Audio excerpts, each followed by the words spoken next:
So ngayon, gagawa tayo ng musubi. As you will see, it is a blend of American and Japanese cuisine.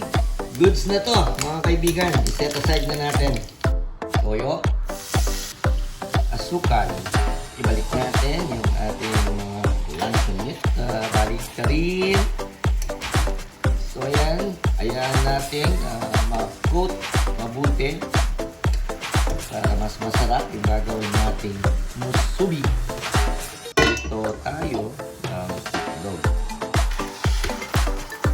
Dito nga, medyo nasunog yung aking itlog. Huwag nyong gagayahin yun.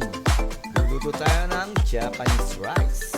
Cut tayo ng nori para gawing sinturon. Para sakto doon sa spam, gawin nating molde yung ating lata.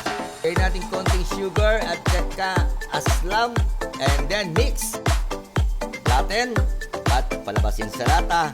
At ito ay patungan ng itlog ng spam. Ilagay ang sintron at ready na to. Mga tamu!